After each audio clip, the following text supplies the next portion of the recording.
नमस्कार, स्वागत है आपका TV9 भारतवर्ष के स्पेशल शो में। आपके साथ मैं हूं सुमेरा खान। मेरे साथ मौजूद है मेरे सहयोगी समीर और प्रीति। शुरुआत करते हैं इस वक्त की बड़ी खबर के साथ। राजा रघुवंशी के भाई ने TV9 पर बड़ा बयान दिया है।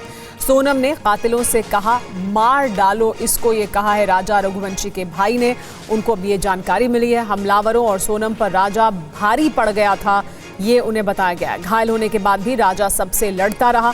सोनम की मदद से ही कातिलों ने राजा को खाई में फेंका।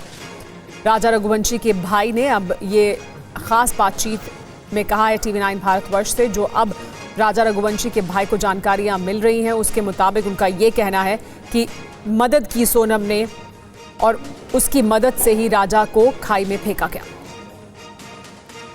राजा रघुवंशी के बड़े भाई विपिन रघुवंशी हमारे साथ हैं, जो शिलोंग भी गए थे जांच पड़ताल करने के लिए, और अभी उनके पास जो जानकारी आई है वो वाकई में चौंकाने वाली है कि सोनम इंदौर आई थी और इंदौर में राज कुशवाहा से उसने मुलाकात भी गई थी, किराए के घर में भी रही थी, और क्या कुछ राजा रघुवंशी के साथ हुआ, कैसे उनकी बेरहमी से हत्या की गई। विपिन रघुवंशी खुद हमारे साथ हैं। ये आपके लिए बेहद मुश्किल पल है और जो जानकारियाँ सामने आ रही है वो तो और भी चौंकाने वाली है। शिलोंग पुलिस से आपकी क्या कुछ बातचीत हुई, क्या कुछ आप लोगों को पता चला?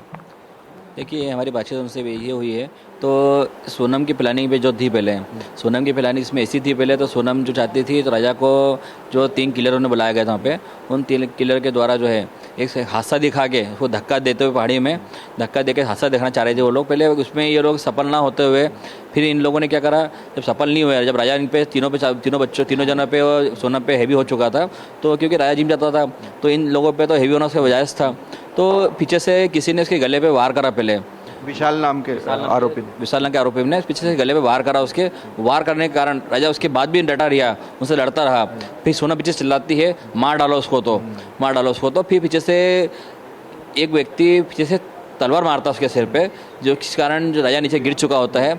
गिरने के कारण राजा के शरीर से बहुत खून गिर रहा था, तो जो कि उसके बाद में तीनों मिलकर उसको उठा के फेंकना चाह रहे थे। तो एक बात और आई थी कि सोनम ने उसे धक्का दिया था, ये बात आपको बताई पुलिस ने? नहीं, सोनम ने धक्का नहीं दिया। सोनम ने जब 3 लोग जो थे, 3 लोग उठा के फेंक रहे थे पहले नीचे खाई में, तो 3 लोगों से उठा के फेंकना इम्पॉसिबल हुआ था क्योंकि राजा थोड़ा हेवी हो चुका गिरने के बाद में। तो उसके बाद सोनम ने उठा के उसको साथ में, तीनों लोगों के साथ में मिलकर सोनम ने उठा के फेंका नीचे खाई में उसको। ये पुलिस ने आपको कंफर्म हमारे को इसमें सोनम के कपड़े पे छींटे लग चुके थे। जिस सोनम ने जो व्हाइट कपड़े पहने था, सोनम के पूरे कपड़े पे छींटे लग चुके थे, जो कि सोनम ने उस शर्ट को उतार के भी नीचे फेंका गया साथ में। एक चीज़ और पता चली है कि सोनम की माँ को उसके अफेयर के बारे में पता था और घर में ये कहा उसके पिता से कि इसकी जल्दी से शादी कर दीजिए, और उसके बाद फिर आनंद फानंद में शादी की गई।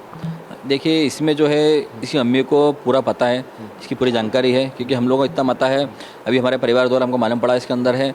तो सोनम जो है, सोनम ने उसकी मम्मी से कहा था मम्मी मैं किसी से प्यार करती हूँ, मैं से शादी करना चाहती हूँ। इसकी मानस पे चिल्ला दिया उस टाइम पे। तो सोनम जो है, सोनम ने रूटली व्यवहार करके बोला था मम्मी तुम जिससे मेरी शादी कराओगी ना, अब तो करा के दिखा दो, उसके साथ मैं क्या करती हूँ आप सब देखते रह जाना। फिर क्या सोनम अपने परिवार से भी संपर्क में थी इस पूरे 17 दिनों में? नहीं, इस परिवार से तो संपर्क में नहीं थी, इतना जानकारी मुझे है।